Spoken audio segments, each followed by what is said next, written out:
Should I use a robo-advisor for my retirement planning? Hey folks, welcome back to Retirement Roadmap with MasterPlan Retirement. My name is Evan. With me, as always, Mark Frick. So we have kind of a funny topic today. I asked AI to give me the weirdest retirement plans possible, and I've got a list that we're going to go through today and see how valid they are. Now, they start really weird, I will say.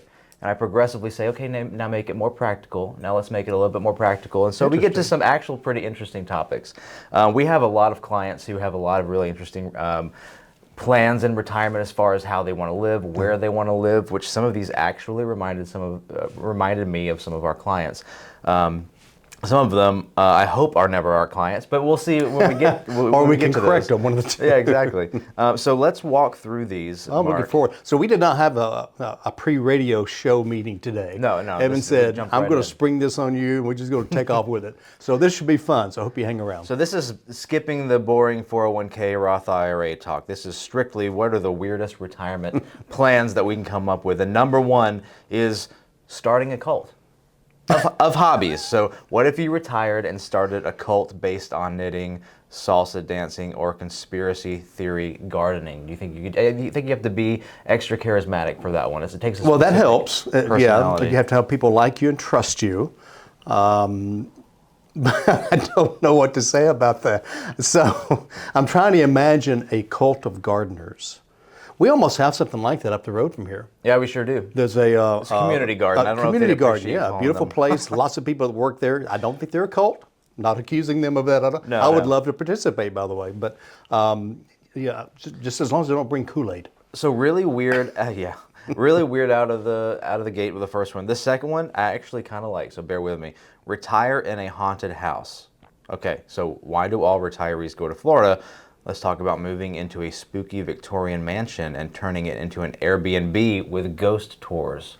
Well, that's actually not a bad idea. I mean, it's not a retirement plan, but it's a retirement destination and that type of thing. But I kind of like that. Yeah, I mean, it would do really well at Halloween, but I think it'd do great all year long. They have these shows, poltergeist and ghost chasing and all that kind of good stuff. So would you have to make up some stuff or just let it naturally happen is a question? Well, that's a good point, because if you go somewhere like Charleston or Savannah or someplace, pretty much everything's haunted there. I think Savannah's supposed to be one of the most haunted places. Yeah. I don't know, if you believe in that or not believe in that. I know that certainly there are other things going on around us that we don't know about. So, yeah, who knows? Not a bad idea. And some of these are kind of combining business and domicile, which I don't mind at all. Well, and what's interesting, we had a show not too long ago, and we talked to our clients about this as well, is what are you going to be doing in retirement? We just add this to our list. Yep. Yeah. So, some of these I'll put a little check mark next to. Yeah, exactly. Now this next one I feel like is a little bit self-serving. Speaking to AI, they said, AI-powered retirement. Could you retire and let an AI live your life? Auto posts on socials, AI friends, even AI investing. I don't know what that means at all. So, sorry, AI. Well, it sounds like you just sit in a sofa and just kind of let AI run your life. That? There's a movie with Bruce Willis where basically he's in a capsule and everyone's AI in the metaverse. Which brings us to the next one, retiring in the metaverse. By Digital Land. I don't know what that is. Digital Mansion. Host school land parties with virtual grandkids. That sounds terrible. Weird. But maybe that's the direction we're going. Okay, 2 strikes on AI on those two. Yeah. I like this next one's kind of interesting. I don't know if I like it for myself, but it's interesting. Extreme nomad retirement. So sell everything, buy a camel, ride across the Sahara, or do van life in Antarctica. Well, so we have... So you're getting a little more familiar. We do have some clients that retire in RVs and just travel the rest of their lives or for many, many years. I mean, it's not a camel. And I'm not sure if an RV would work in places that have a lot of sand. What was the second part of that after the camel? Van life in Antarctica, which understandably can't work. However, I did know someone when I was younger, in my 20s, a friend of mine, he's a photographer, and he lived in Antarctica on a base for a while, just taking pictures for a project. Oh, wow. I don't know if you want to retire there. It's well, I was just reading about this group of scientists that are at a base, totally enclosed, almost like you're on the moon. You almost can't. You get out some, but not a lot. But apparently, there's somebody. One of the scientists are beginning to go a little weird and start to threaten other people and even sexually harass them, and they can't get to them. So I guess it was a matter of time before that happened, either in space Well, or yeah, under the exactly. ocean, or I hope you trust the guy you're in the space station with. I think it's 12 of them up in this base here. So weird dynamics, and I'm sure they put them through all kind of psychological tests. But Yeah. It's still long. You never know, long term. This next one's cool. I don't know. Again, this isn't really a retirement plan, but time capsule living. So retire and pretend it's the year 1972 again. No smartphones, only vinyl. Bell bottoms required. There's a store in my community. They sell all the hippie stuff. You know, the weird Mexican skeletons. These Sugar skulls. Yeah, these macrame vests. There's always incense burning, and the store is full of stuff. So you can go there and just load up, right? And just take it back. Get rid of all the, get you one of those TVs I used to watch when I was a kid that, had the antennas. Yeah, I could do without the plastic couches. Yeah. Well, get a big bing bag. There you go. So, not bad. I think posters, fluorescent posters. Oh, those are a lot of fun. Black lights. I think the no smartphones is the thing that I really like about that one. Yeah, I think no email, no Facebook, all that kind of good stuff. So this next one also hits a little too close to home. Are these surprising you too? Yeah, a little bit. Doomsday retirement. Go full prepper mode. Underground bunker. Hydroponic, hydroponic would be interesting. Hydroponic tomatoes and a library of survival books. I feel like that's not as far away as it seems. There's probably some people doing that. Well, we live near Dallas, Georgia, and if you guys want to Google bunker in Dallas, Georgia from a couple of years ago, it's something really interesting. That big warehouse downtown, you remember that? Well, I know some of the things they're doing nowadays, they're really nice and they're very expensive. Yeah. But I got to have sunlight. I mean, that type of thing. Now, if I thought we were in danger and had that kind of money, sure, but to retire there you're not allowed to leave? Oh, I don't know. Are you cosplaying, or is there actually a reason that you're down there? They sell these really top of the line bunkers now that I've seen it on Facebook and other socials. Even with booby traps and stuff. Really? Nice. I'd be too nervous that I do that to myself in the dark. There was a bunker show that would come on, kind of like bunker living or whatever, and they would show them constructing it and all the things in it, and again, very expensive. Yeah. Aren't they taking ICBM silos and making them into apartment bunkers? I have seen some of that before. Yeah, I don't know if it's a trend, but they've definitely done it. Wow. Okay. All right, so I got one more on this list because a couple of them are just too ridiculous to even mention. Last one is kind of interesting. Revenge tour. Retire and visit every person or place that wronged you and calmly say, "I turned out fine, thanks." All right, so we see that, okay, the next thing I did was, I don't know how many people listening have used AI, but it's kind of interesting. You can take them on little tangents and narrow it down. So the next thing was I said, okay, that's good. Thank you for those answers, but let's try to make them a little bit more practical. Gotcha. Okay, so the next series are a little bit more practical, or we'll be the judge, okay? Okay. And if we need to throw in some discussion about Roth conversions, just so we're on topic a little bit more, we can do that. Well, this is retirement. I mean, it fits the maybe genre. Maybe it will inspire you, listener, to think outside the box. Think outside the box. That's right. This one's not so weird, actually. Buy a decommissioned school bus and convert it. Live the rest of your days in a fully tricked out bus, complete with a composting toilet, solar panels, and a spice rack that rattles ominously on dirt roads.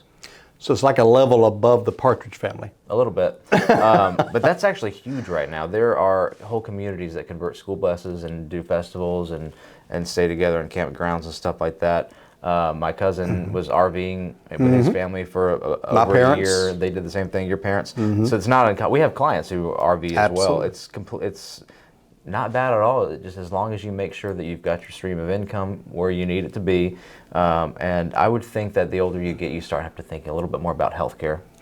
Yeah, there is that, and even I don't want to get too much in the weeds as far as planning, but if you travel a lot, what about your documents, like your healthcare directive and your financial power? You haven't need one in 50 states? Yeah. Do you want those physical ones? How wise is it to have a physical document on board with you? Would it be better to have digital, I suppose? I don't know, but there are people that do that a lot. We actually have a client that is having like a 1969 Volkswagen van converted back to like a hippie van, new engine, new everything, and she's going to use that to travel across the U.S. Is it one of the camper versions? It's I'm not sure if it's got the elevated roof or not, but it's just her. So and she has that free spirit. So I don't know like who fun. that is. You have to tell me after. I'm not sure. Who that is. Number 2, start a pet sitting empire, but for weird pets. Specialize in parrots, iguanas, sugar gliders, and emotional support tarantulas. Charge premium rates. Become the go-to. Kind of like that one. I actually saw a lady on an airplane that had a support rooster. Really? Wow. Yes. I guess anything's legal if you try hard enough.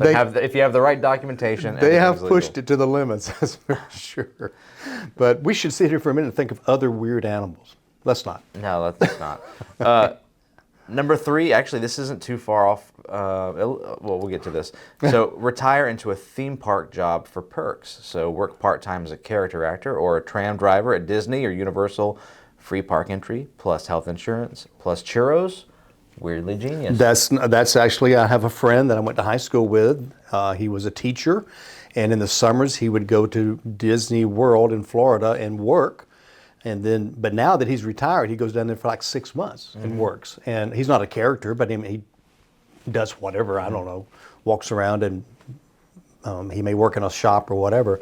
A lot of people do that. A lot of retired folks in Florida do that. I think if I was a character, I'd want to be in the off season so I wasn't sweating so hot. much. You lose a lot of water weight. I'd pass out, yeah.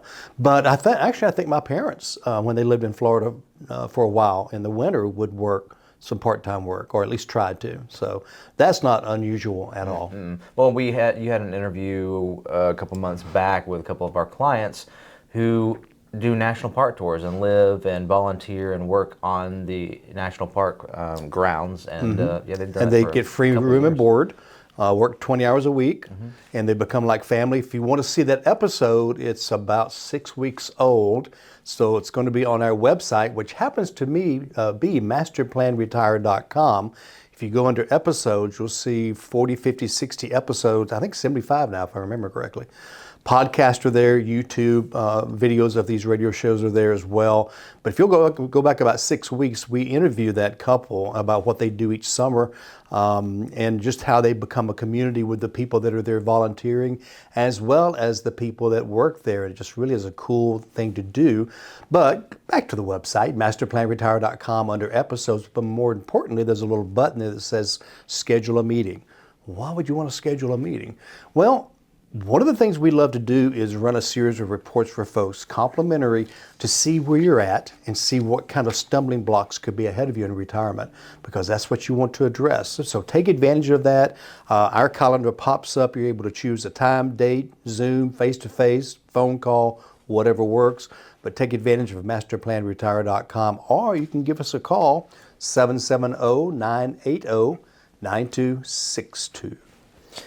So this next one, we also know someone who's done something similar to this. So live on a cruise ship or a cargo ship. Now, actually, I have a great uncle who did that with his wife for a while. Instead of a cruise around the world, they stayed on a cargo ship. Which takes like 3 to 6 months to come across, right? Book back-to-back cruises for less than the cost of a nursing home, especially the cargo ships, or hitch a ride on working vessels for crew member ambience.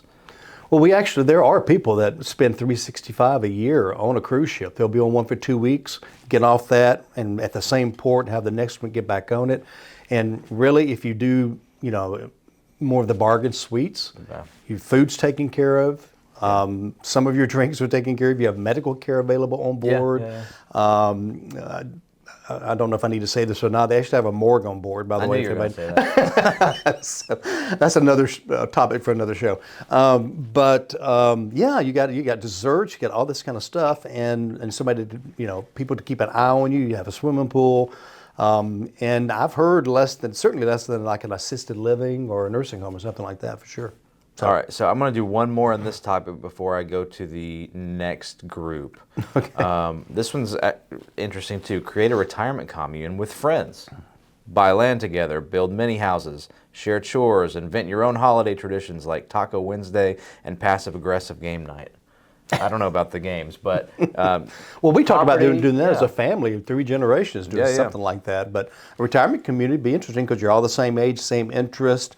It's called the Villages, by the way. Yeah, right. That exists They right already have outside of that, Orlando. but a few more people than what we're talking about. But that's kind of cool, and you could share, maybe internet and that kind of stuff as well. So yeah, Make sure it's as drivable long as it doesn't get distance from- weird. Well, that's the problem with some of these is I think they're Let's move on. the opportunities for strangeness are there. Yeah. They have potential. Yeah. Okay, so I narrowed this a little bit more. Weird but smart retirement moves for 2025's economy. So let's see how well AI did on this one. Okay. This is similar to the last one. Co-housing with other retirees or young renters. Rising housing costs offset them by converting your home into a retirement house share. Each person gets private space but shares kitchen, utilities, Netflix, etc. Bonus for one roommate's tech savvy and helps with online baking.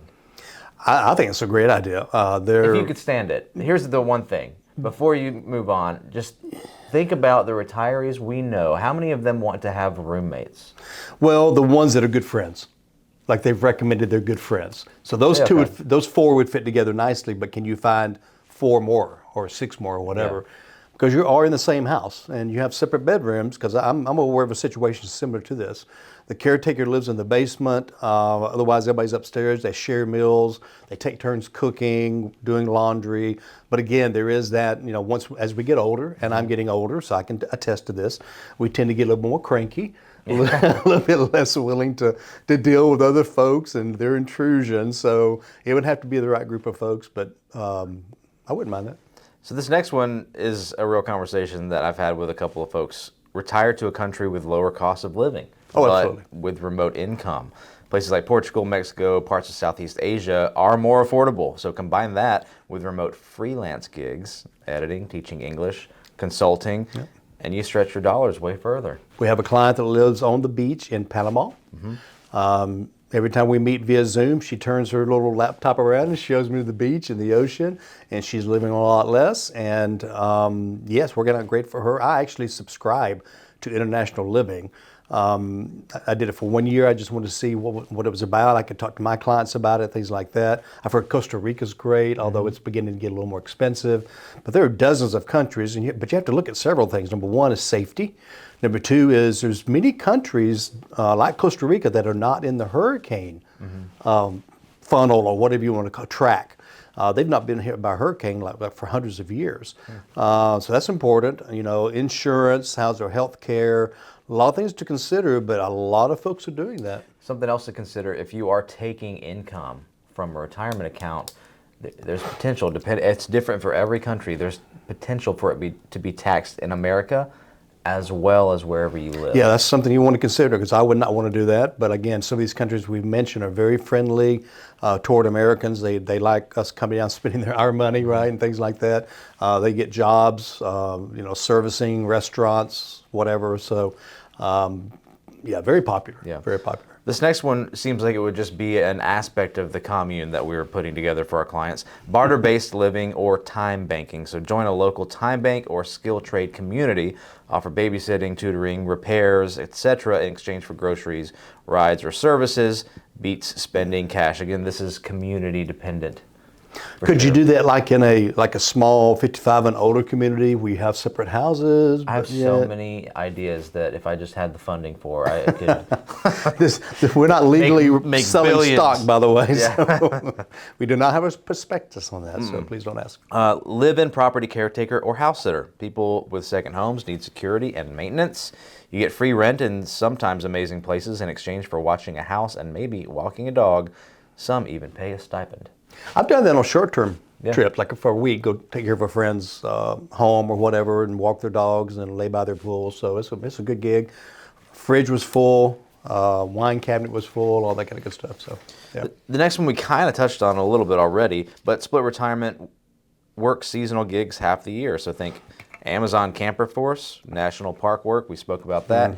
Campground host, tax prep gigs, Work 3 to 6 months, then chill the rest. Keeps income flowing and benefits your Social Security timeline. And we do have a couple of folks that do the tax thing. Yep. They'll work January through April, and sometimes they'll need to come back in October to do some, the extended filing, but they don't have to. It's kind of up to them. So rest of the time you can travel, do your retirement stuff. We have so many ideas for our clients, and we add new ones almost every day, just like some of this stuff is not that far off. In fact, some of it makes sense.